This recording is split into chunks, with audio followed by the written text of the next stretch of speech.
Puji Tuhan, shalom jemaat Tuhan, haleluya.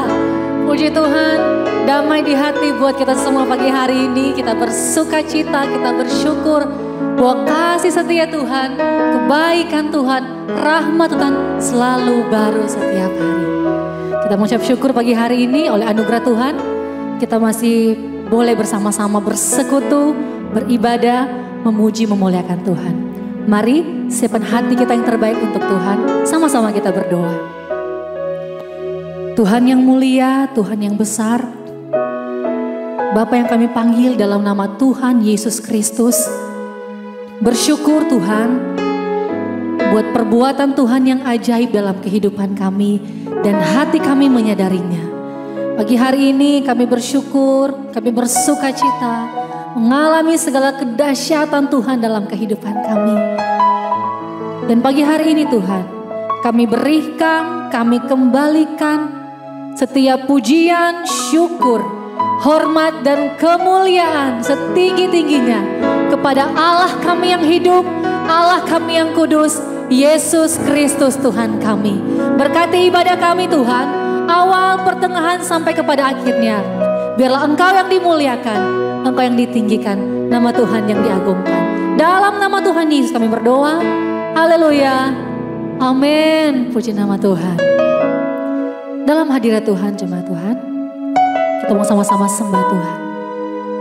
Buka hati kita di hadapan Tuhan. Kita alami Tuhan pagi hari ini. Haleluya Yesus Tuhan. Kami datang di hadirat-Mu Tuhan. Kami cari wajah-Mu dengan kerinduan dan haus dan lapar akan hadirat Tuhan. Ini kami pagi ini Tuhan Yesus. Haleluya. Ku datang Tuhan dalam hadirat-Mu, berhiaskan kekudusan.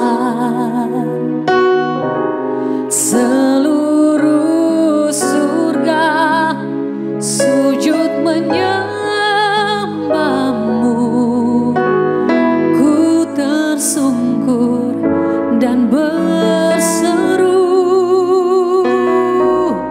ku datang Tuhan dalam hadirat-Mu, berhiaskan kekudusan.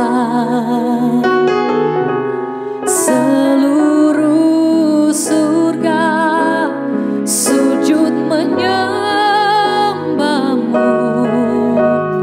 Ku tersungkur dan berseru, kudus, kuduslah, kuduslah Tuhan, Allah semesta alam. Kudus, kuduslah, kuduslah Tuhan, surga bumi menyembah.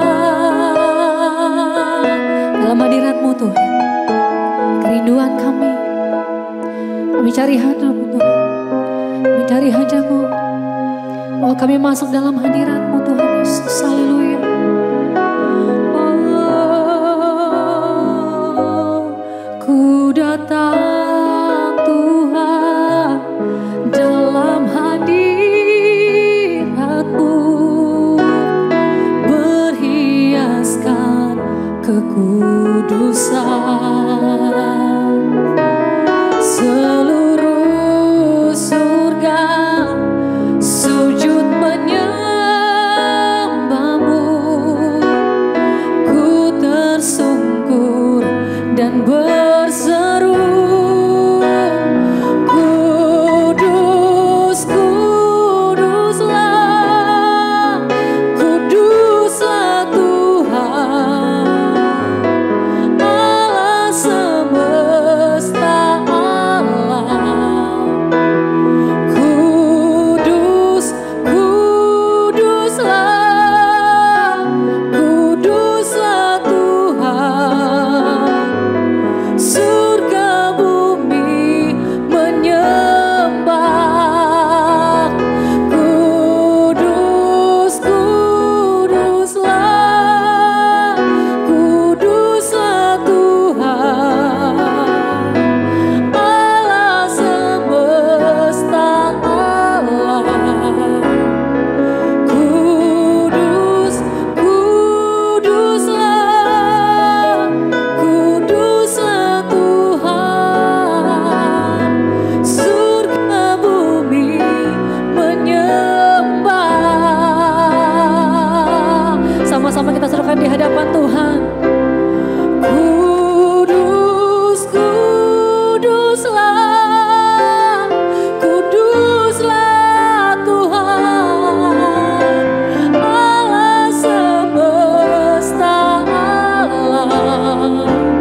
kami. Engkau Tuhan kami yang besar, memerintah atas hati kami, atas seluruh hidup kami Tuhan. Kami bersyukur, kami bangga punya Allah yang ajaib, Yesus Kristus yang kami kenal. Terima kasih oh Tuhan, kami perlukan Engkau.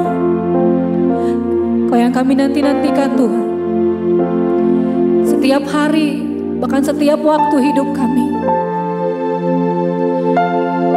Kami perlu Engkau, kami perlu hadirat-Mu, kami perlu Engkau yang pegang tangan kami. Kami bukan apa-apa tanpa Engkau Tuhan. Kami bukan siapa-siapa tanpa Engkau Tuhan. Kami tidak ada apa-apanya Tuhan di hadapan-Mu.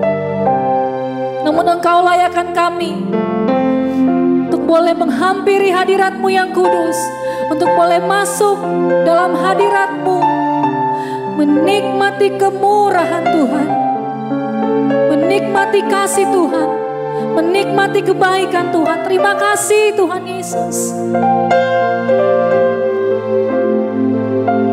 Berkati setiap kami Tuhan Yesus.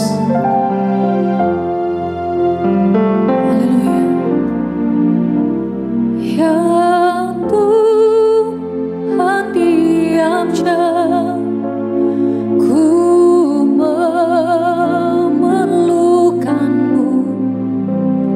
Engkau lah yang memberi sejahtera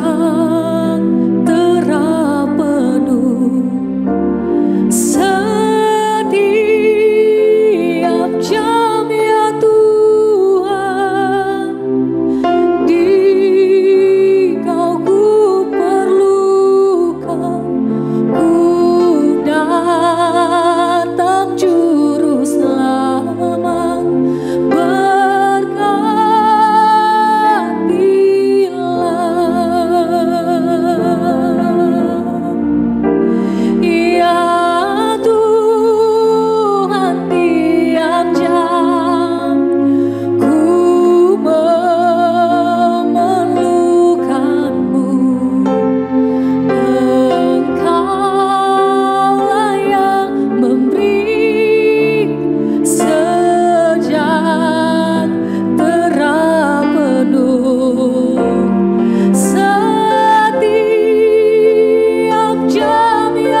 Bapa di surga, di dalam nama Yesus Kristus, mari Engkau bekerja di dalam nama Yesus Kristus, di dalam tempat di mana kami tinggal masing-masing. Sebab kata firman-Mu, di mana 2-3 orang berkumpul dalam nama-Mu, di situ Engkau hadir.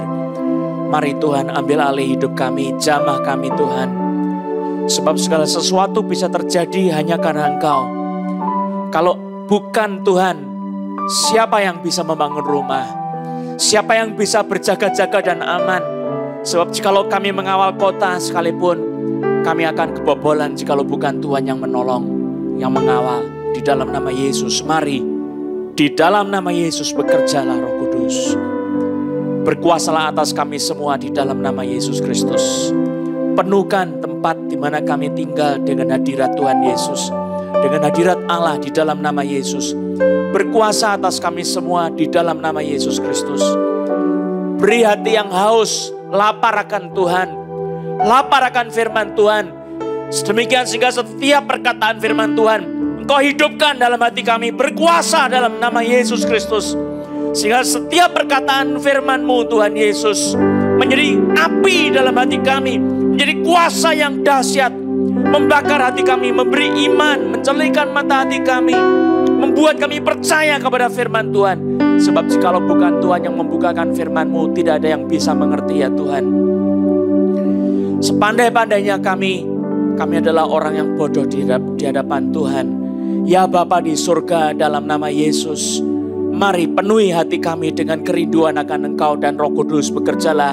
Celikkan mata hati kami, celikkan pikiran kami, celikkan roh kami, melihat kebesaran Tuhan, kebajikan Tuhan, kasih Tuhan, kuasa Tuhan, kemuliaan Tuhan, supaya kami boleh dipuaskan oleh diri-Mu sendiri. Mari Roh Kudus, datanglah supaya roh wahyu, roh hikmat, roh kuasa, roh kesembuhan, roh mujizat, roh yang ajaib, roh yang suci, roh yang melahirkan kami kembali, roh yang memberikan kami pengertian akan kebenaran firman. Terima kasih Roh Kudus. Di dalam nama Yesus Kristus kami mengikat roh-roh di udara, roh di bumi dan di bawah bumi di dalam nama Yesus Kristus. Kami patahkan kuasa-Mu hai iblis, roh mantra, roh sihir, roh santet, roh tenung, roh teluh. Di dalam nama Yesus, roh sakit penyakit, roh khawatir, roh takut, roh nenek moyang, di dalam nama Yesus kami hancurkan dengan darah Yesus. Saudara yang sakit, terimalah kesembuhan oleh nama Yesus Kristus di dalam nama Yesus. Saudara buka hati, terima darah Yesus yang menyucikan kau dan bilur-bilur Yesus yang menyembuhkan kau dalam nama Yesus. Terima kasih Tuhan. Ada orang yang kupingnya sakit, engkau tidak bisa mendengar, disembuhkan oleh Tuhan. Ada yang lehernya sakit, Tuhan sembuhkan kau di dalam nama Yesus. Terima kasih. Ada yang nafasnya sesak, Tuhan sembuhkan kau. Yang kepalanya pusing, sembuh di dalam nama Yesus. Engkau yang GERD sudah lama, sakit perut, sakit lambung, dan berbagai macam masalah lain yang lain, Tuhan sembuhkan kau di dalam nama Yesus. Ada yang kakinya sakit, sembuh. Sebelah kiri, pahanya sembuh di dalam nama Yesus. Terima kasih kepada Tuhan, sudah disembuhkan bukan oleh pendeta, oleh manusia, tapi oleh Tuhan Yesus sendiri. Puji nama Yesus Kristus, haleluya. Haleluya, amin. Saudara, saya ingin mengajak kita untuk melihat kitab suci yang sangat luar biasa, yaitu dari kitab Injil Yohanes pasal yang pertama ayat yang ke-19 sampai dengan ayat yang ke-34. Injil Yohanes pasal yang pertama ayat yang ke-19 sampai dengan ayat yang ke-34. Di sini bicara tentang Yohanes Pembaptis. Kita akan melihat apa yang disaksikan oleh Yohanes Pembaptis. Dan kita juga harus meneladani, serta kita sebagai anak-anak Tuhan juga harus mempercayai apa yang dikatakan oleh Yohanes Pembaptis. Ini adalah seorang rasul perjanjian lama yang hidup di dalam masa perjanjian lama dan perjanjian baru sekaligus. Dia mendahului Yesus, yang artinya dia ada di dalam masa perjanjian lama beberapa bulan sebelum Yesus dilahirkan. Tapi dia juga adalah seorang yang masuk di dalam periode perjanjian baru karena dia melihat Yesus, menyaksikan Yesus sendiri. Dia adalah seorang nabi yang penting sekali.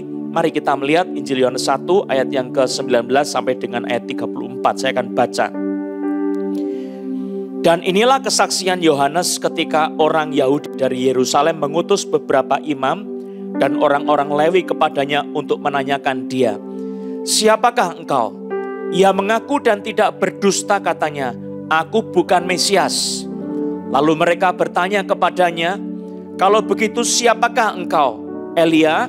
Dan ia menjawab, "Bukan." "Engkaukah nabi yang akan datang?" Ini nabi yang akan datang, ini yang dimaksud adalah Yesus Kristus atau Mesias ya. "Engkaukah nabi yang akan datang?" Dan ia menjawab, "Bukan." Maka kata mereka kepadanya, "Siapakah engkau?"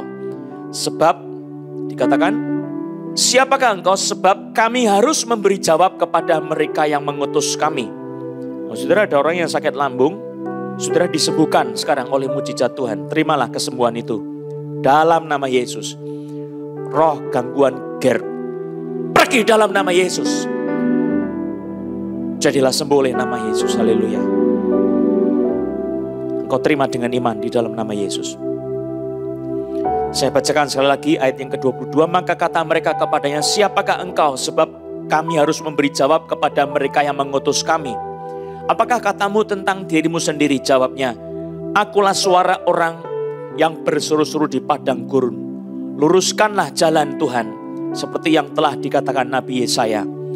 Dan di antara orang-orang yang diutus itu ada beberapa orang Farisi. Mereka bertanya kepadanya, katanya, "Mengapakah engkau membaptis, jikalau engkau bukan Mesias, bukan Elia, dan bukan Nabi yang akan datang?" Yohanes menjawab mereka, katanya, "Aku membaptis dengan air, tetapi di tengah-tengah kamu berdiri Dia yang tidak kamu kenal, yaitu Dia yang datang kemudian daripadaku. Membuka tali kasutnya pun aku tidak layak." Hal itu terjadi di Betania yang di seberang sungai Yordan, di mana Yohanes membaptis. Pada keesokan harinya, Yohanes melihat Yesus datang kepadanya dan ia berkata, "Lihatlah anak domba Allah yang menghapus dosa dunia. Dialah yang kumaksud ketika kukatakan kemudian daripadaku akan datang seorang yang telah mendahului aku, sebab dia telah ada sebelum aku. Dan aku sendiri pun mula-mula tidak mengenal dia. Tetapi untuk itulah aku datang dan membaptis dengan air, supaya ia dinyatakan kepada Israel." Dan Yohanes memberi kesaksian katanya, "Aku telah melihat roh turun dari langit seperti merpati, dan ia tinggal di atasnya. Dan aku pun tidak mengenalnya, tetapi dia yang mengutus aku untuk membaptis dengan air telah berfirman kepadaku, jikalau engkau melihat roh itu turun ke atas seseorang dan tinggal di atasnya, dialah itu yang akan membaptis dengan Roh Kudus. Dan aku telah melihatnya dan memberi kesaksian, ia inilah anak Allah." Saudara yang kekasih dalam Tuhan Yesus Kristus, saya akan baca di dalam Injil Yohanes pasal yang pertama. Setelah kita melihat apa yang dikatakan oleh kitab suci tentang Yohanes, ayat yang pertama sampai dengan ayat yang ke-14. Yohanes pasal 1. "Pada mulanya adalah firman. Firman itu bersama-sama dengan Allah, dan firman itu adalah Allah. Ia pada mulanya bersama-sama dengan Allah.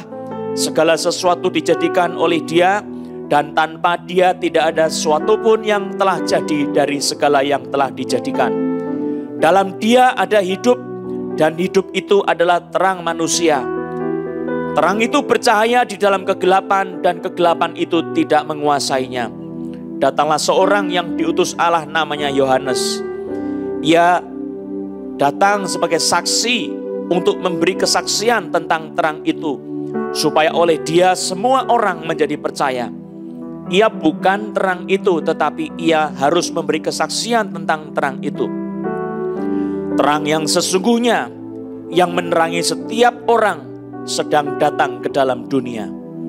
Ia telah ada di dalam dunia, dan dunia dijadikan olehnya, tetapi dunia tidak mengenalnya. Ia datang kepada milik kepunyaannya, tetapi orang-orang kepunyaannya itu tidak menerimanya. Tetapi semua orang yang menerimanya, diberinya kuasa supaya menjadi anak-anak Allah, yaitu mereka yang percaya dalam namanya. Orang-orang yang diperanakkan bukan dari darah atau dari daging, bukan pula secara jasmani oleh keinginan seorang laki-laki, melainkan dari Allah. Ayat 14. Firman itu telah menjadi manusia dan diam di antara kita. Dan kita telah melihat kemuliaannya, yaitu kemuliaan yang diberikan kepadanya sebagai anak tunggal Bapa, penuh kasih karunia dan kebenaran. Saudara, inilah firman Tuhan yang ajaib, yang hidup.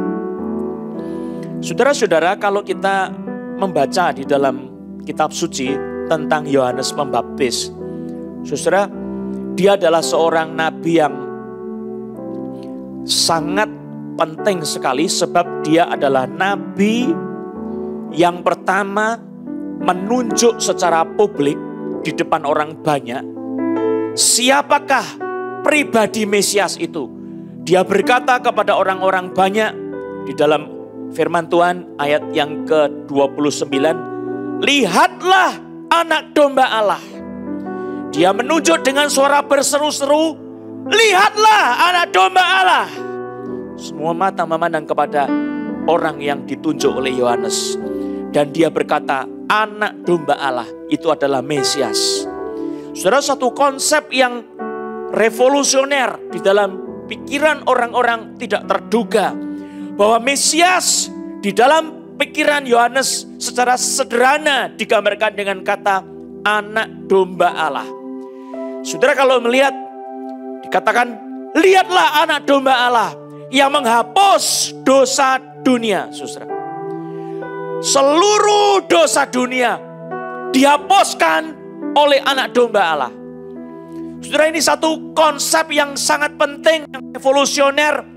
Bukan saja bicara tentang siapa Yesus sebagai anak domba Allah, tapi apa pekerjaan Yesus yang nomor satu. Dia menghapuskan dosa-dosa dunia, saudara. Dengan cara dia memikul seluruh dosa dunia di dalam tubuhnya. Dan dia mengalami siksa, dia dipukul, ditindas oleh Allah sebab dia dijadikan kutuk karena kita. Dia dijadikan dosa karena kita. Itu sebabnya maka Bapa di surga menghajar anaknya di atas kayu salib. Seluruh murka Allah yang tidak terbatas itu ditimpakan kepada Yesus Kristus, sang penebus orang-orang berdosa, penebus manusia. Ini yang terjadi, saudara. Dia sebagai anak domba Allah, artinya apa, saudara? Kalau saudara membaca dalam kitab suci, anak domba itu adalah binatang yang sangat lemah, yang dikorbankan untuk disembelih. Nah, sebelum disembelih, saudara, orang-orang yang membawa korban binatang itu, saudara, dia menumpangkan tangan di atas kepala binatang itu. Dia menumpangkan tangan atas kepala binatang-binatang itu. Seluruh dosa-dosa yang dia punya ditransfer kepada binatang itu. Nah, itu yang terjadi. Yesus disebut sebagai anak domba Allah. Dia adalah domba yang disediakan oleh Allah. Saudara, ingat kisahnya adalah peristiwa Abraham mau mempersembahkan anaknya yang menjadi anak perjanjian. Saudara, anak sulung perjanjian, bukan cuma sekedar anak sulung. Kalau anak sulung itu jelas dari kitab suci, ada yang namanya Ismail. Tapi anak sulung perjanjian dari istri yang bernama Sarai. Saudara, itu yang dikatakan di dalam kitab suci. Kitab suci perjanjian lama, juga kitab suci kita di dalam perjanjian baru menegaskan tentang hal itu. Bahwa Yesus itu adalah anak domba Allah. Pada waktu Bapak Abraham naik ke atas bukit bersama dengan anaknya Ishak. Dia bertanya si Ishak kepada bapaknya, Bapak, saya sudah membawa pikulan kayu bakar. Di manakah dombanya? Abraham menjawab, Allah akan menyediakannya. Saudara-saudara, di dalam peristiwa itu Abraham menunggu, tidak kelihatan ada domba di situ. Lalu kemudian dia mengikat anaknya. Sebagaimana yang dikatakan oleh kitab suci. Dia mempersembahkan anaknya, ditaruh di atas korban mezbah, di atas mezbah, mau disembelih. Dia mengambil pisau untuk menyembelih anaknya, tetapi tiba-tiba dicegah oleh Allah dengan suara, jangan Abraham, aku sudah melihat apa yang menjadi isi hatimu, apa yang engkau mau korbankan. Engkau tidak segan-segan mempersembahkan anakmu yang adalah anak perjanjian itu.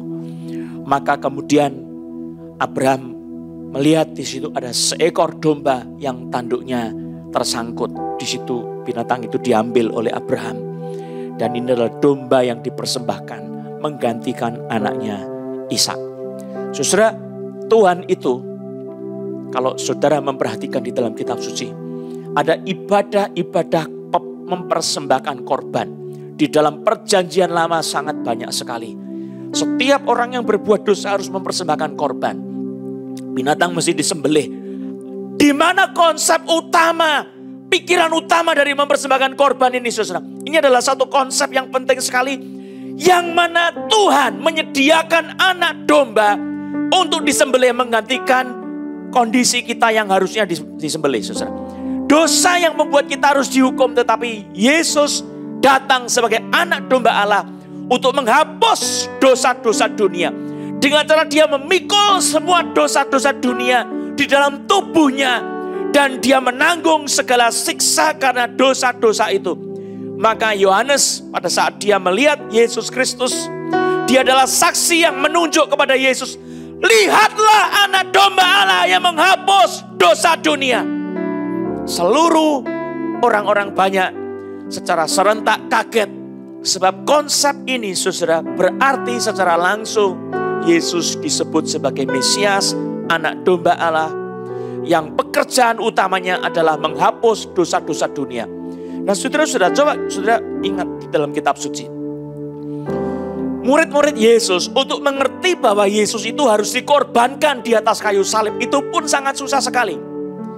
Petrus pada waktu dia berkata kepada Yesus, engkau adalah Mesias, anak Allah yang hidup. Nah, lama sesudah itu Yesus berkata, anak manusia harus diserahkan di dalam tangan imam-imam kepala, ahli-ahli Taurat, lalu dibunuh. Dan pada hari ketiga harus dia bangkit kembali. Saudara, Petrus menarik Yesus ke samping. Guru, sekali-kali itu tidak akan menimpa engkau. Petrus tidak mengerti, saudara, soal korban anak domba Allah. Belum mengerti. Itu sebabnya Yesus melihat Petrus dan menghardiknya. Enyalah engkau iblis, sebab engkau hanya memikirkan apa yang dipikirkan manusia. Saudara tahu enggak? Iblis itu memikirkan apa yang manusia suka pikirkan. Dia adalah seorang marketing yang nomor 1 di dunia. Bagaimana menjerat manusia dengan tipu daya yang kosong, menipu habis-habisan. Dia mahir sekali. Manusia diperdaya oleh iblis. Saudara, tetapi Yesus bukan seperti iblis. Yesus adalah kebalikannya dari iblis.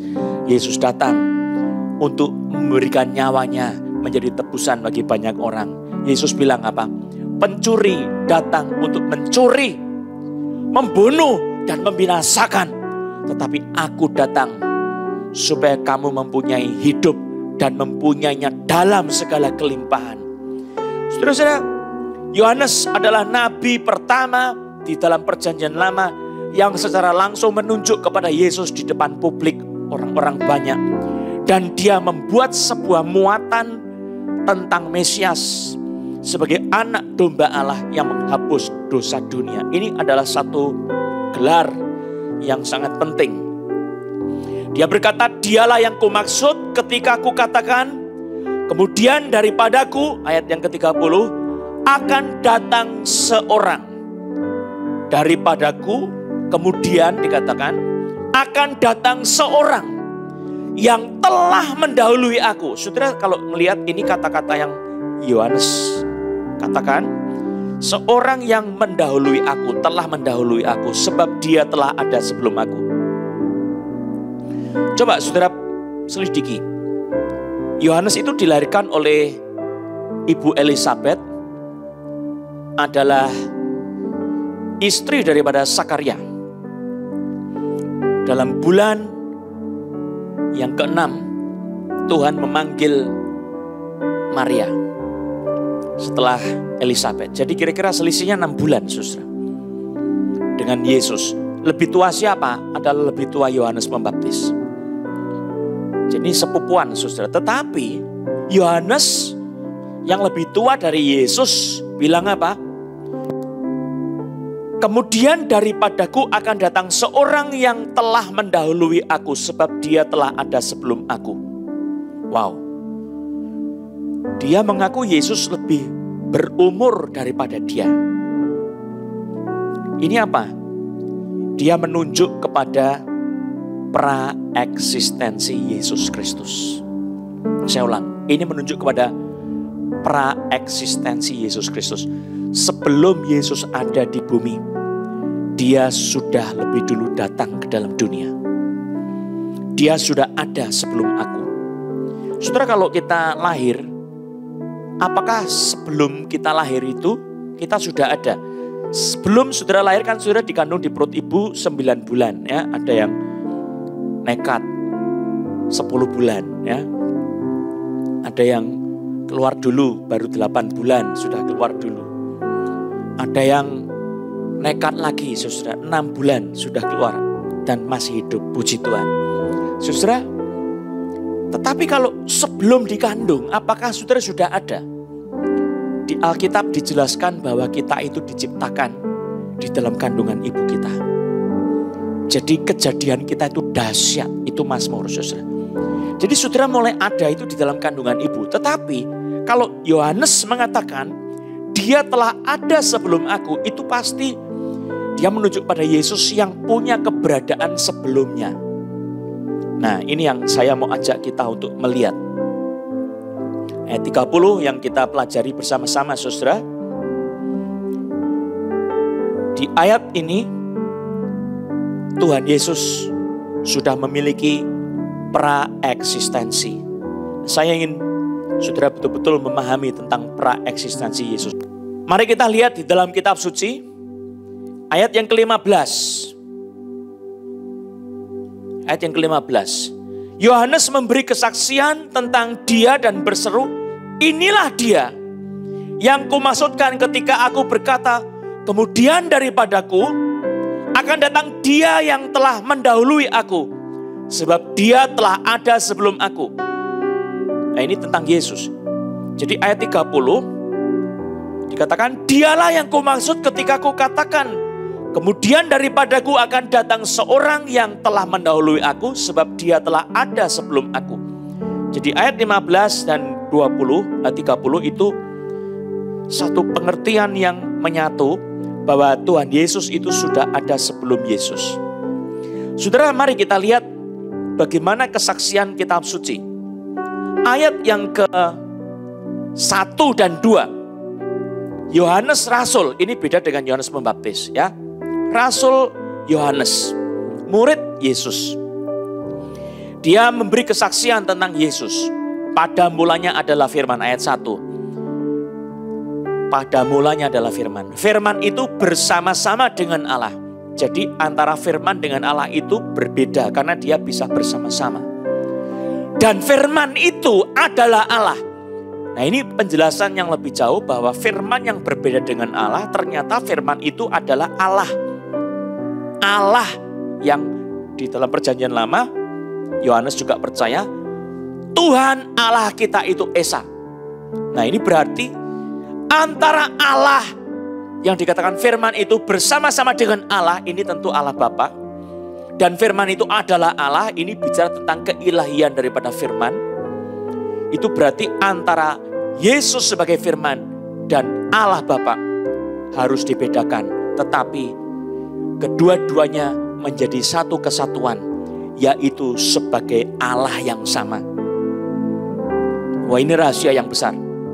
Ayat 2. Ia pada mulanya bersama-sama dengan Allah. Jadi tentang firman, dia pada mulanya bersama-sama dengan Allah. Ayat 3. Segala sesuatu dijadikan oleh dia, oleh firman ya. Dan tanpa dia, tanpa firman, tidak ada sesuatu pun yang telah jadi dari segala yang telah dijadikan. Jadi semua yang ada itu bisa jadi ada karena ada firman. Dan dia sudah ada bersama-sama dengan Allah. Ini bicara tentang praeksistensi daripada Yesus sebagai firman. Saudara harus percaya bahwa Yesus itu sudah ada sebelum segala sesuatu ada. Dia bersama-sama dengan Allah. Wow, puji Tuhan. Coba lihat ayat yang lain, rasul yang lain. Kita mau bicara tentang Rasul Paulus. Kolose 1 ayat 17. Paulus sebagai rasul Yesus, dia berkata tentang Yesus, ia ada terlebih dahulu dari segala sesuatu dan segala sesuatu ada di dalam dia. Saudara, kalau Yesus sudah ada terlebih dahulu dari segala sesuatu, dia sudah punya praeksistensi, sudah punya keberadaan sebelumnya. Dan segala sesuatu bukan cuma diciptakan oleh Yesus, oleh firman, tetapi segala sesuatu itu ada di dalam firman. Pada waktu firman mencipta, firman Allah mencipta, maka ciptaan itu ada di dalam firman, saudara. Kemudian Filipi pasal 2 ayat 6 dan 7. Yang walaupun dalam rupa Allah tidak menganggap kesetaraan dengan Allah itu sebagai milik yang harus dipertahankan, melainkan telah mengosongkan dirinya sendiri dan mengambil rupa seorang hamba dan menjadi sama dengan manusia. Jadi Yesus itu sebelumnya di dalam rupa Allah, dia kemudian tidak menganggap kesetaraan dengan Allah itu sebagai milik yang harus dipertahankan, lalu dia mengosongkan dirinya dan menjadi seorang manusia dengan rupa seorang hamba. Nah, kalau di dalam ayat yang ke-14 Yohanes pasal 1, Rasul Yohanes berkata, firman itu telah menjadi manusia dan diam di antara kita. Yang ayat 1, firman itu adalah Allah. Ayat yang ke-14, firman itu telah menjadi manusia. Saudara, luar biasa sekali. Yesus itu ternyata di dalam pikiran para rasul, pikiran kitab suci yang Roh Kudus itu nyatakan adalah dia sudah punya permulaan jauh sebelum dia ada di dalam dunia ini. Saudara, manusia mulai hidup sesudah dia ada di dalam rahim ibunya dikandung. Dan itu kejadiannya dahsyat sekali. Namun saudara, Yesus sudah ada jauh sebelumnya, yaitu sebelum ada segala sesuatu. Dia punya permulaan adalah tidak ada permulaan, saudara.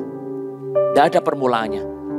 Sejak awal dia sudah ada, karena dia adalah Allah. Kalau Allah itu ada permulaannya, dia bukan Allah, saudara.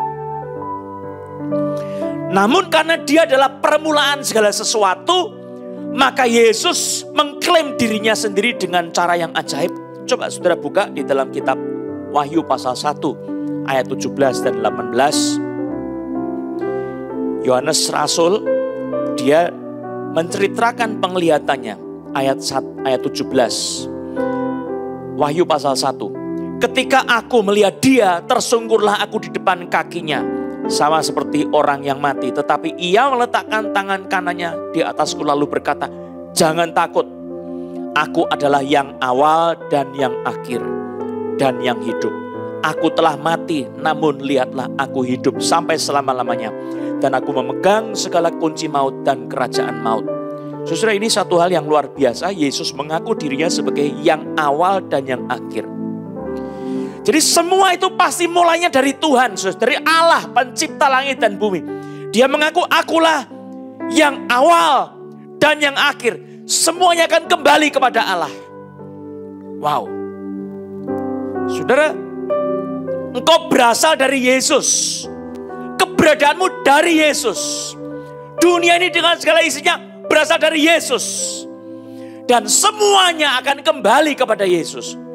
Saudara, maka kalau saudara tidak menyembah Yesus, saudara bukan menyembah Tuhan yang menyatakan diri seperti yang dikatakan oleh Alkitab. Saudara, bagaimana pengakuan Yesus ini sedemikian rupa saudara mendengarnya? Yesus mengatakan, aku telah mati namun lihatlah aku hidup sampai selama-lamanya. Dan aku memegang segala kunci maut dan kerajaan maut. Saudara, kunci kematian di tangan Yesus. Kerajaan maut pun di tangan Yesus. Saudara tahu kerajaan maut itu apa? Itu adalah kerajaan iblis. Kuncinya juga di tangan Tuhan Yesus. Maka segala sesuatu ditundukkan oleh Yesus Kristus. Pada waktu dia datang menjadi manusia. Dia adalah inkarnasi dari firman yang adalah Allah. Yang berbeda dengan Allah. Tetapi dia adalah Allah. Dia menjadi manusia. Dan Yohanes melihat Yesus itu. Dan dia berkata, dulu aku tidak kenal dia. Yang dikatakan di dalam ayat 31, ayat dari pasal Yohanes 1 ayat 31. Dan aku sendiri pun mula-mula tidak mengenal dia, tetapi untuk itulah aku datang dan membaptis dengan air, supaya ia dinyatakan kepada Israel. Jadi Yohanes itu pertama luar biasa sekali, dia tidak ngerti siapa Mesias itu, tetapi dia diberi pengertian oleh Roh Allah, kalau nanti engkau melihat ada Roh Kudus yang turun ke atas seseorang, dialah itu yang kumaksudkan. Dan kemudian pada waktu Yesus datang kepada Yohanes untuk dibaptis, Yohanes melihat langit terkoyak. Segera sudah Yesus keluar dari air. Langit terkoyak. Dan dia melihat dari atas burung merpati turun ke atas Yesus. Dan dia mengerti, Yesus inilah Mesias, anak domba Allah yang menghapus dosa dunia. Saudara, kita itu tidak akan bisa mengenal Allah tanpa Allah mengenalkan dirinya kepada kita. Nah, perkara Allah sesudah mengenalkan dirinya kepada kita, saudara mau percaya atau tidak itu urusan saudara. Allah sudah mengenalkan dirinya kepada kita, saudara mau menerima, puji Tuhan. Tidak menerima, itu urusan kita masing-masing. Saudara bertanggung jawab. Saya kasih contoh. Kalau satu hari saudara diberi sebuah cek, ditulis di situ ceknya 2 miliar rupiah, lalu ada tanda tangannya orang itu. Saudara kalau tidak mengerti cek itu bisa diuangkan, saudara menganggapnya cuma sekedar kertas bohong-bohongan, hak saudara.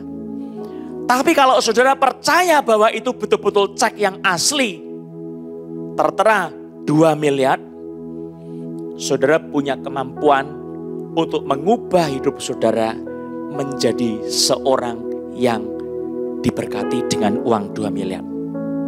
Nah, itu urusannya saudara. Tuhan menyatakan dirinya, dia adalah Allah yang menjadi manusia. Dia punya prainkarnasi, sebelum berinkarnasi dia ada dari awal sebagai Alfa. Dan dia yang akan datang itu sebagai Omega. Dan dia disebutkan oleh Yohanes Pembaptis sebagai anak domba Allah yang menghapus dosa dunia. Dia adalah firman Allah, kata Yohanes Rasul. Dia adalah pencipta segala sesuatu. Maka saudara berbahagia jikalau saudara bisa mengenal Yesus Kristus dan menyembah dia.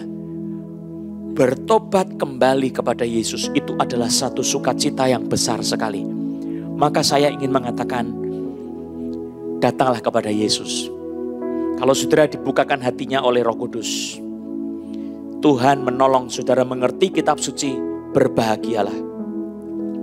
Pada waktu Yesus berhadapan dengan orang-orang Yahudi, Yesus berkata di dalam Yohanes pasal 8 ayat 58. Kata Yesus kepada mereka, orang-orang Yahudi itu, aku berkata kepadamu sesungguhnya aku berkata kepadamu sesungguhnya sebelum Abraham jadi, aku telah ada. Before Abraham was, I am. Waduh, ini dahsyat sekali. Saudara lihat artinya ya. Kalau saya dengan bahasa Inggris, sekarang saya bilang I am. Ya. Tapi kalau saya dulu, saya bilang I was. I am itu sekarang. Nah, Yesus bilang apa? Before Abraham was, dulu Abraham itu was, dia sudah I am. Berarti Yesus dulu itu I am, sekarang juga I am. Dia adalah Allah yang sama yang tidak berubah dulu, sekarang, sampai selama-lamanya. I am who I am, itu Yesus. Saudara, dia punya prainkarnasi. Dan Yohanes setelah dia melihat ada burung merpati turun ke atas Yesus, dia langsung tahu Yesus itu Mesias. Maka dia berkata, lihatlah anak domba Allah, dia yang menghapus dosa dunia. Saudara, Yesus sendiri, dia mengaku dirinya sebagai Allah yang sudah ada sebelum segala sesuatu ada. Dia sebagai Alfa dan Omega. Dia berkata, dia sudah ada sebelum Abraham. Dan sebagai I am dia ada. Karena dia mengaku diri sebagai Yahweh. Sudah lihat doa Yesus di pasal Yohanes 17 ayat 5. Yohanes 17 ayat 5 saya baca. Oleh sebab itu ya Bapa, permuliakanlah aku padamu sendiri dengan kemuliaan yang kumiliki di hadiratmu sebelum dunia ada. Wow, Yesus sudah punya kemuliaan di dalam hadirat Bapa sebelum dunia ini jadi, saudara. Dia punya prainkarnasi, saudara, punya praeksistensi. Sebelum dia berinkarnasi, dia adalah firman, dia adalah Allah, dan kemudian dia menjadi manusia, diam di tengah-tengah manusia. Saudara, ini yang dikatakan oleh kitab suci, kita harus menyembah Tuhan yang benar. Satu kali saya pelayanan di sebuah kota kecil di Mojokerto. Saya waktu itu bersama-sama dengan teman-teman, ya, satu mobil 4 orang. Kita waktu itu masih kurus-kurus semua, saudara, badan kita masih seperti lidi-lidi semuanya. Ya, mobilnya kecil tetapi bisa memuat 4 orang. Lalu kemudian sampai di situ, saudara, kita disambut oleh pengurus jemaat. Lalu dari semua orang itu, saudara, saya badannya yang paling kecil, ya. Dan saya dulu itu langsing sekali, saudara. Sudah kecil pendek, saudara, langsing. Saya turun di situ, saya pertama kali bergegas kepada mereka, saya salaman, saya bilang, saya Yohanes Lili. Orangnya lihat saya tidak yakin, saudara. Lihat saya dari atas ke bawah, kayaknya tidak meyakinkan. Lalu dia tanya sama satunya lagi, salaman, ya, mengenalkan dirinya. Dia tanya, ini Yohanes Lili ya? Bukan, itu orangnya. Saya yang ditunjuk, saudara. Dia masih belum yakin, saudara. Salaman sama satu lagi yang terakhir, saudara. Salaman, ini Yohanes Lili ya? Bukan, itu loh orangnya yang kecil itu. Saya yang ditunjuk, saudara. Saya dalam hati, kenapa kok dia tidak yakin sama saya, saudara? Karena saya penampilannya kurang menarik, saudara. Badannya kurus kecil, ya. Sudah gemuk pun masih kurus, saudara. Pada waktu itu, saudara, saya mau tanya, orang itu, majelis gereja itu, yang menyambut saya, dia punya persepsi tentang Yohanes Lili itu harus badannya tegap, gede, suaranya mantep, ya. Dan waktu itu suara saya masih cemengkling, saudara. Masih seperti anak remaja, ya.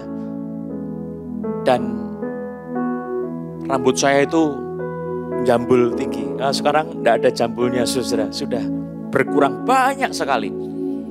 Anak saya kalau lihat foto saya bilang, wow, papa pakai wig. Mama saya, istri saya bilang, bukan, itu rambut aslinya papa kayak begitu dulunya. Saudara, rambutnya tinggi. Rambutnya banyak. Di sini wis lebat sekali seperti hutan. Jambul gitu, saudara. Masih ada fotonya, saudara. Saya mau katakan, majelis gereja yang menyambut saya itu dia punya pikiran tentang Yohanes Lili seperti apa. Beda sama realitas Yohanes Lili yang seperti adanya itu, saudara. Kalau saudara tidak mengaku Allah yang benar seperti apa, saudara punya pengertian sendiri, saudara membuat gambaran tentang Allah. Lalu pada waktu Allah menyatakan diri, dia bilang, aku adalah Alfa dan Omega, aku yang awal dan yang akhir. Aku adalah penebus. Saudara bilang, bukan. Saudara sama dengan menolak Tuhan. Saya pada saat itu merasa diri saya ditolak sama majelis itu, saudara. Saya bilang sama Tuhan, Tuhan, enggak apa-apa. Saya ditolak, enggak apa-apa. Saya akan tunjukkan Engkau adalah Allah yang bersama-sama dengan saya. Wow, saudara, Tuhan menyertai saya. Waktu saya pelayanan-pelayanan, diberkati Tuhan luar biasa. Orang sakit, Tuhan menjamah menyembuhkan. Sejak dari muda, saudara, saya sudah melihat mujizat-mujizat. Ada bermacam-macam mujizat. Dan saya melihat Tuhan Yesus itu tidak berubah dulu, sekarang sampai selama-lamanya. Dia suka menyembuhkan. Nah, saya mau katakan, saudara harus percaya kepada Allah yang benar, mendengarkan kesaksian Allah yang benar, baru saudara bisa betul-betul diselamatkan. Kalau saudara ternyata menolak Yesus, yang ternyata dia adalah Allah yang sejati, saudara celaka. Maka pada waktu saya mengatakan tentang kebenaran ini, saudara timbang dalam hati saudara, sedalam-dalamnya. Carilah kebenaran tentang Allah. Yang begitu sembrono lalu segera nolak. Pokoknya yang namanya Yesus bukan Tuhan. Namanya Yesus bukan Juru Selamat. Terserah saudara. Pengakuan Yesus dia adalah Tuhan. Pengakuan Yesus dia adalah Juru Selamat. Dia adalah Allah. Pengakuan Yesus dia adalah pencipta langit dan bumi. Pengakuan Yesus dia adalah Allah yang mempunyai pra-eksistensi sebelum inkarnasi. Dia berinkarnasi. Dia adalah Allah yang menjadi manusia. Maka saya mau ajak kita semua, buka hatimu untuk Yesus Kristus. Ada satu ayat yang penting sekali. Saya sudah baca tadi. Dikatakan ayat yang ke-12. Tetapi semua orang, Yohanes pasal 1, Injil Yohanes. Tetapi semua orang yang menerimanya, diberinya kuasa supaya menjadi anak-anak Allah. Saya ulang. Tetapi semua orang yang menerimanya, diberinya kuasa supaya menjadi anak-anak Allah. Yaitu mereka yang percaya dalam namanya. Orang-orang yang diperanakan bukan dari darah atau dari daging. Bukan pula secara jasmani oleh keinginan seorang laki-laki. Melainkan dari Allah. Saudara, engkau kalau menerima Yesus sebagai Tuhan dan Juru Selamatmu, maka engkau diberi kuasa untuk menjadi anak-anak Allah. Menerima Yesus. Nah, ini satu kata yang sangat penting sekali. Yaitu kata lambano. Lambano itu artinya adalah, ini dalam sekali saudara. Artinya itu mengambil, merebut. Saudara, kalau merebut itu bagaimana? Terima, ambil saudara, untuk diri saudara. Merebut. Mengakui. Seperti apa yang dikatakan. Yesus mengaku seperti apa? Itu kita percaya. Mengakui. Confess. Memegang teguh, memiliki secara tetap. Itu namanya lambano, saudara. Ada seorang yang bernama A.W. Tozer. Dia menulis, as many as received him. Dia menjelaskannya, actively and aggressively took him. Secara aktif dan secara agresif mengambil dia. Ini dari kata yang lambano ini, saudara. Jadi dia menerjemahkan kata lambano sebagai satu tindakan mengambil secara aktif dan agresif. Saudara, ada Yesus yang mengaku sebagai Mesias. Dia mengaku sebagai Tuhan, Kurios, Yahweh, pencipta langit dan bumi. Sebagai Alfa dan Omega, sebagai penebus. Dan dia mengaku sebagai memang dia adalah anak domba Allah yang harus dikorbankan untuk menebus dosa-dosa kita. Atau menghapus dosa-dosa kita, lebih tepat. Menghapus dosa-dosa kita. Maka saudara mendengar itu, saya mengambil Yesus sebagai milik saya. Saya akui dengan iman Yesus adalah Tuhan dan Juru Selamat saya. Engkau diberi kuasa sebagai anak-anak Allah. Puji Tuhan. Dikatakan, bukan cuma diberi kuasa sebagai anak-anak Allah, tetapi saudara juga diperanakkan bukan dari daging atau dari darah, tetapi diperanakkan dari Allah. Nah, ini kata diperanakkan, bahasa Yunani adalah genao. Genao itu adalah dilahirkan kembali sebagai keluarga atau keturunan Allah. Dan hidup dari sumbernya, yaitu Allah. Saudara akan menjadi orang yang hidup dalam relasi yang baru dengan Allah. Saudara menjadi seorang yang mempunyai sifat-sifat yang baru. Sebagaimana Allah yang melahirkan saudara dengan rohnya yang kudus. 1 Yohanes pasal 3 ayat 9 mengatakan, setiap orang yang lahir dari Allah tidak berbuat dosa lagi, sebab benih ilahi tetap ada di dalam dia. Dan ia tidak dapat terus berbuat dosa karena ia lahir dari Allah. Saudara, bahasa Indonesia ini kurang kuat ya. Bukan disebut ia tidak dapat berbuat dosa, tetapi ia tidak dapat terus berbuat dosa. Setiap orang yang lahir dari Allah tidak terus berbuat dosa lagi.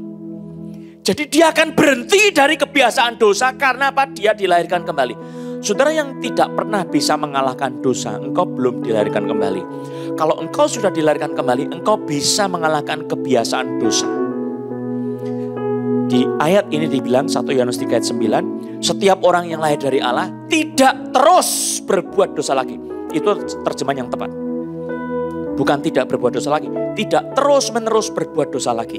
Sebab benih ilahi tetap ada di dalam dia dan ia tidak dapat terus-menerus berbuat dosa. Karena ia lahir dari Allah. Dahsyat sekali. Saudara bisa mengalahkan dosa. Bagaimana saudara mengalahkan dosa? Hanya oleh Yesus. Saudara yang suka merokok, saudara bilang sama diri sendiri, saya paling ngerokok itu 5 tahun setelah itu berhenti. Wah, saya akan berhenti merokok setelah saya usia sekian. Bisa enggak? Enggak ada yang bisa. Mintalah sama Yesus menghentikan rokokmu, maka engkau bisa. Saudara percaya sama Yesus yang berkuasa mengambil hidup saudara menjadi miliknya dengan kuasa melahirkan kembali dengan darah Yesus dan dengan rohnya yang kudus. Maka saudara dimampukan untuk mengalahkan dosa. Saudara diselamatkan dan menjadi anak-anak Allah. Wow, anak-anak Allah. Ini bukan berarti saudara menjadi Allah, tapi saudara menjadi anaknya Tuhan, anaknya Allah by adoption, diadopsi.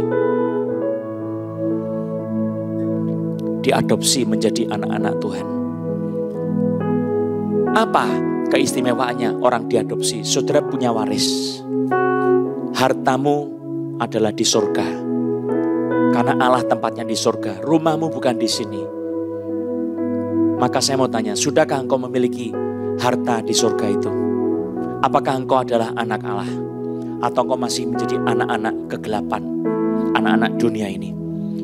Bertobatlah, datanglah kepada Yesus. Percayalah, Dia adalah juru selamat, anak domba Allah yang menghapus dosa-dosa dunia. Datang kepada Yesus. Percayai dosamu sudah diambil oleh Tuhan Yesus. Undang Dia sebagai Tuhan dan juru selamat dalam hatimu. Terimalah Dia. Rebut Yesus itu menjadi milikmu selama-lamanya. Kuasa Tuhan menjadikan engkau sebagai anak-anak Allah. Haleluya. Mari kita berdoa bersama-sama. Bapa, terima kasih untuk firman-Mu. Engkaulah Yesus, Raja, Tuhan yang Maha Kuasa, Alfa dan Omega. Engkau adalah pencipta semesta raya. Segala ciptaan ada karena Engkau dan ada di dalam Engkau. Yesus, Engkau adalah kuasa yang maha tinggi. Engkau adalah pribadi Allah yang maha tinggi. Di dalam nama Yesus, kami mengaku Engkau adalah Tuhan dan Juru Selamat. Aku membuka hati untuk-Mu, Yesus. Jadilah Tuhan dan Juru Selamatku. Haleluya. Mari bersama-sama berdiri nyanyikan satu lagu Alam Semesta melukiskan kebesaran Tuhan. Alam semesta melukiskan kebesaran Tuhan. Bumi dan surga menyanyikan kemuliaan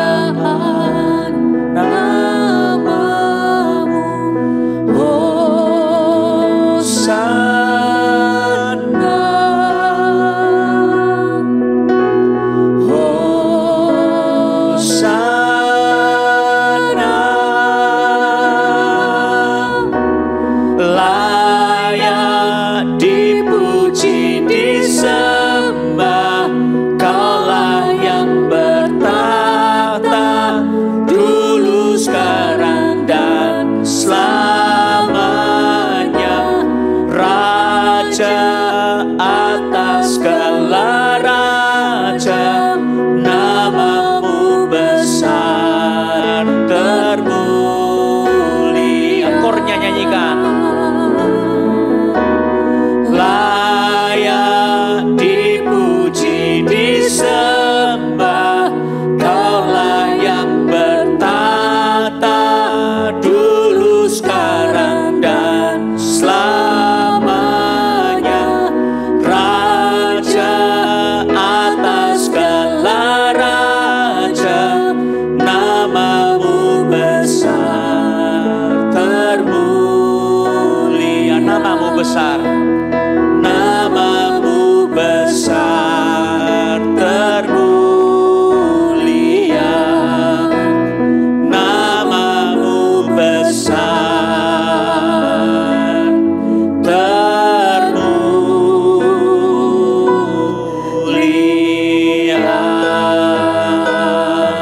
Musik terus menyanyikan. Betapa bahagianya orang yang tidak memikul dosa-dosa dan kesalahannya sendiri, tetapi yang diampuni dosa-dosanya dan pelanggarannya. Saudara, keselamatan kita bukan karena kita berbuat baik, karena saudara orang yang saleh, orang yang suci, orang yang kudus, bukan.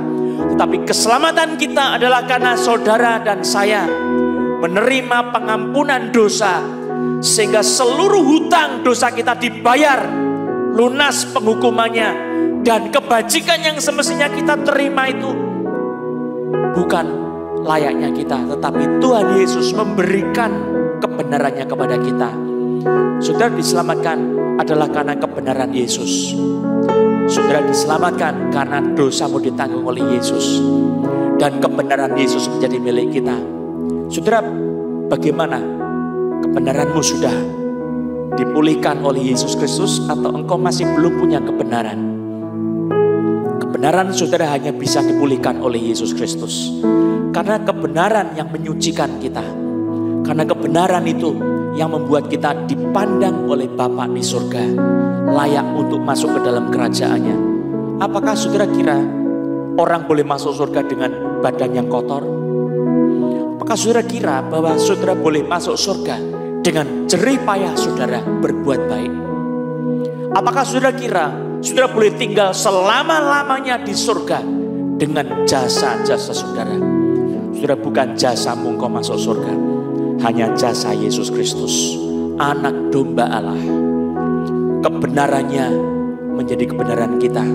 Buka hatimu saat ini, bilang sama Yesus, Tuhan, aku orang berdosa, Engkaulah juru selamat, akulah anakmu, aku menjadi milikmu Tuhan Yesus. Aku berikan hatiku kepadamu. Masuklah ke dalam hati saya. Saya mau menerima Yesus Kristus sebagai Tuhan dan Juru Selamat, seperti kata firman Tuhan. Engkau berkata, barang siapa menerima Dia, diberi kuasa sebagai anak-anak Allah. Orang-orang yang percaya dalam namanya. Aku mau percaya kepada Yesus. Dalam nama Yesus, tebuslah hidup saya.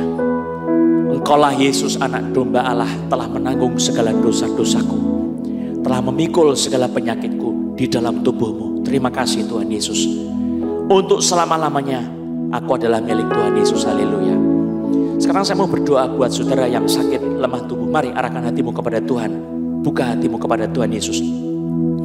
Demi nama Yesus, roh sakit penyakit, roh sakit lambung, roh kanker, roh autoimun, roh demam berdarah, roh COVID-19, roh radang-radang, roh demam, roh gangguan perut, roh sakit kepala, roh kanker, tumor, aku tangking semua. Dalam nama Yesus pergi. Keluar dalam nama Yesus. Anak-anak Tuhan dilepaskan oleh darah Yesus. Dan bilur-bilur Tuhan Yesus menjadi kesembuhanmu di dalam nama Yesus. Saudara terima kesembuhan itu menjadi milik saudara. Puji Tuhan. Saudara boleh periksa dengan ucapan syukur. Terima kasih kepada Tuhan. Saudara boleh berdiri, periksa badan saudara, sudah disembuhkan. Jangan khawatir. Tangan Tuhan yang menyembuhkan saudara, bukan pendeta, bukan manusia. Itu Tuhan sendiri. Kuasanya menembus lewat internet di tempat di mana saudara tinggal. Di situ Tuhan menjamah saudara dengan Roh Kudus-Nya. Puji nama Yesus. Saudara berterima kasih, berikan kemuliaan untuk Tuhan Yesus yang sudah menyembuhkan saudara. Kita akan tetap berdiri, kita nyanyikan satu lagu Terima Kasih Yesus mengakhiri ibadah kita. Terima kasih Yesus, terima kasih Yesus, puji syukur hanya bagimu ya Allahku, ya Tuhanku. Terima kasih Yesus, terima kasih Yesus, puji syukur hanya bagimu. Terima kasih Yesus, puji syukur hanya bagimu. Terima kasih Yesus. Puji nama Tuhan, arahkan hatimu kepada Tuhan dan terimalah berkat Tuhan. Kiranya sejahtera dari Allah Bapa, pertolongan dari Tuhan Yesus, serta persekutuan Roh Kudus menyertai dan memberkati kehidupanmu, rumah tanggamu, keluargamu. Engkau dipimpin senantiasa berjalan sebagai saksi-saksi Yesus hari ini sampai selama-lamanya. Amin. Nyanyikan bagi Dia. Bagi Dia segala pujian, hormat serta syukur kekal selamanya. Bagi Dia segala pujian, hormat serta syukur selama-lamanya. Selama-lamanya. Selama-lamanya. Selama-lamanya. Puji nama Yesus, haleluya.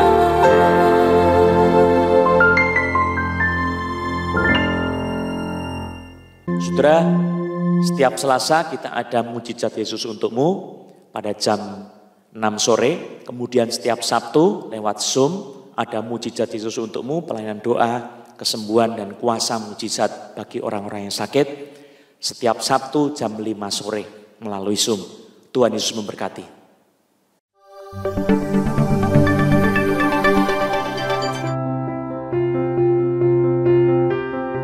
Halo, Shalom Jemaat yang dikasihi Tuhan. Sebuah sukacita kami dapat menyambut saudara yang baru pertama kali hadir dalam ibadah online Cross Harvest Church. Berikut adalah informasi terupdate seputar gereja. Bagi saudara yang ingin didoakan secara khusus untuk kesembuhan dan pergumulan lainnya, saudara dapat menghubungi call center di 08 111 470 600 dan tergabung dalam Mujizat Yesus Untukmu. Pelayanan doa kesembuhan ilahi akan diadakan secara online setiap hari Selasa pukul 7 malam di YouTube channel Cross Harvest Gading Serpong atau Facebook Johannes Lilik Susanto Gospel Harvest Ministries International. Hai sahabat muda, mari bergabung dalam online youth service setiap hari Sabtu pukul 7 malam. Untuk informasi ID Zoom, kalian dapat menghubungi hotline gereja berikut ini.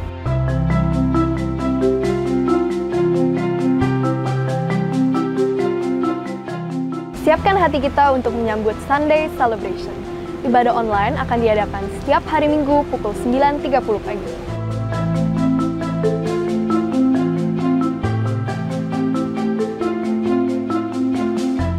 Children Ministry diadakan setiap hari Minggu pukul 11 siang via Zoom. Untuk informasi ID Zoom, saudara dapat menghubungi hotline gereja berikut.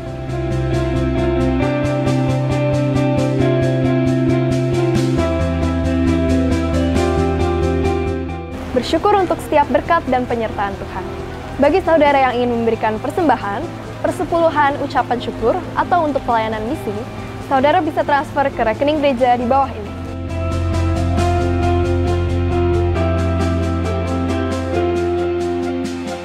Untuk tetap mendapatkan informasi terupdate, jangan lupa follow Instagram kami di @chc_serpong, YouTube di @chc_serpong, dan Facebook di Johannes Lilik Susanto Gospel Harvest Ministries International.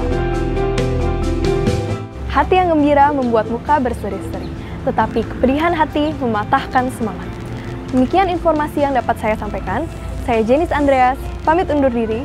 Happy Sunday, Tuhan Yesus memberkati.